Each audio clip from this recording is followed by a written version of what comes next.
Hi friends, ఈరోజు నేను చికెన్లోకి onions fry చేస్తున్నాను.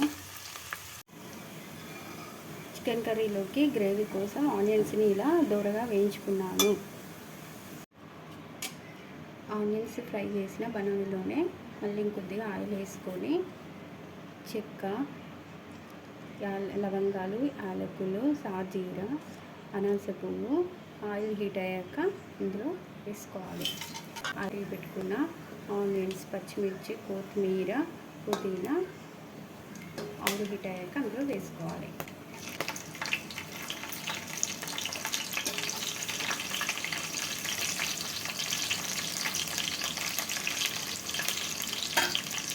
కొంచెం దూరగా ఫ్రై అయ్యే వరకు ఇలానే కలుపుతూ ఉండాలి.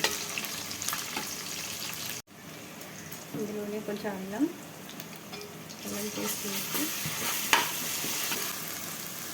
ఇందులోనే కొంచెం పసుపు, కొంచెం పుదీనా, కొంచెం కొత్తిమీర, ఇందులో చికెన్ వేసేయాలి.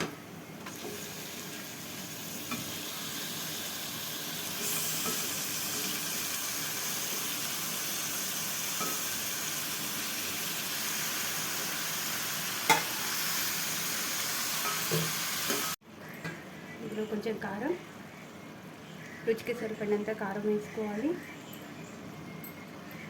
2 స్పూన్స్ కారం. నేను గల్లుప్పు వేసానండి. రుచికి సరిపడినంత సాల్ట్, 1 స్పూన్ పెరుగు, 2 స్పూన్స్ పెరుగు యాడ్ చేసుకోవాలి.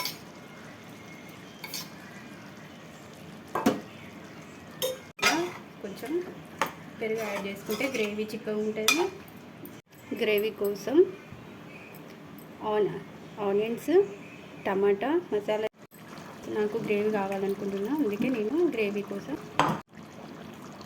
ఇలా మొత్తం.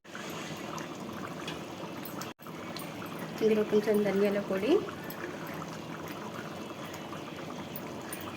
కొంచెం చికెన్ మసాలా,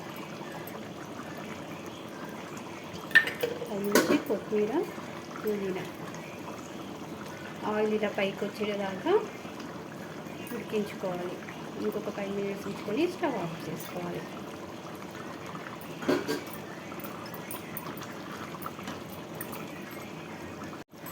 ఇప్పుడు సాల్ట్ సరిపోయిందా చూసుకొని, తక్కువ ఉంటే ఏమైనా మళ్ళీ వేసుకోవాలి. నాకైతే కరెక్ట్గా పర్ఫెక్ట్గా సరిపోయింది.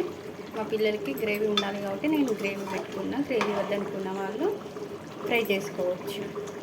ఇప్పుడు కర్రీ ప్రిపేర్ అయిపోయింది.